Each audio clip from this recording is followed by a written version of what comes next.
My name is Maimone. I'm 41 years old, and this is my God story. I was born in Queens, New York. At the age of 12, we moved into my grandmother's house. My first real day of school, I was given a chain and a lock and told that we were going to be fighting, these other group of kids to keep them out of our neighborhood. And it was really my first experience with any of that. And I'd like to say that I'm a big, tough guy, but I'm not. I was scared. That's what I was. I was really, really scared. I just went along with the flow. And I was scared going to the school. I was scared of the kids there. I was really the kid that they dressed funny.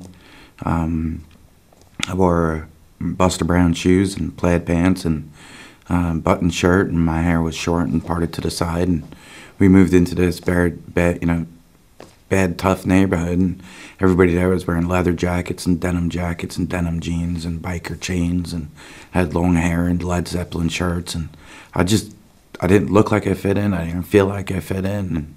And I did everything I possibly could action-wise to fit in. And I got myself in a lot of trouble. Started using drugs, smoking cigarettes, fighting.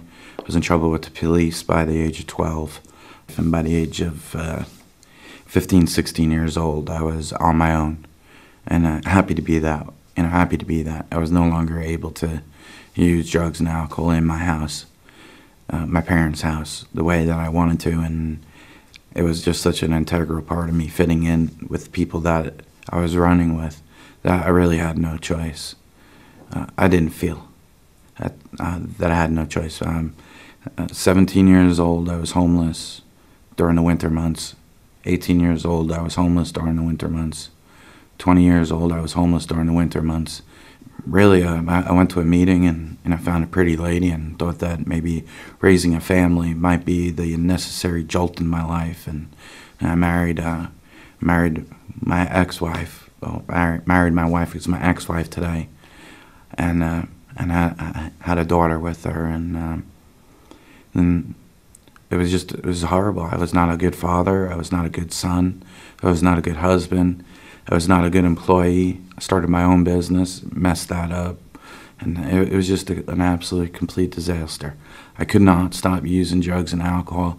I could not be the man that I wanted to be. I didn't want to be this man. I wanted to be a good father. I wanted to raise my child and put her through college and be a good husband and be happily married and then retire into the mountains somewhere and have all the grandkids come up and bringing them fishing and hunting, and that's what my pastimes were. And I could not do that. I could not get to be that man. Drugs and alcohol would always come in and it would destroy my life. I was no longer able to be counted on as a father. At this point, me and my wife were divorced. I was doing the best I could, to support her household, pay my child support, be a father, and it all just went away at that point. I could not handle any of my responsibilities, and I had really become my worst nightmare. And the pain I would hear in my daughter's voice, the anger I would hear in my ex-wife's voice, the disgust I heard in my parents' voice, it was just, it was horrible.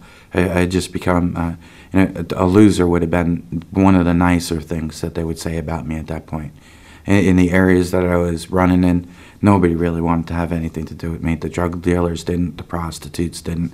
It was just absolutely horrible. I wound up getting removed by the police from the city of Philadelphia. I was told that I needed to leave and never come back.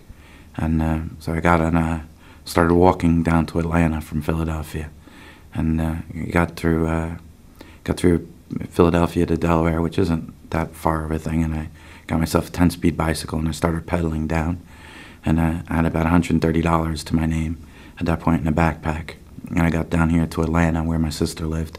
I thought everything was going to be different.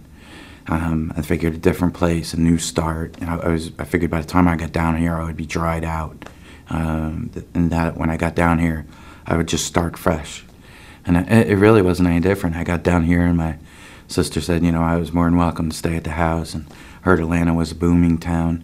Woodstock was where she lived. I got a job with a fella, and started drafting designs for him, and he gave me a deposit.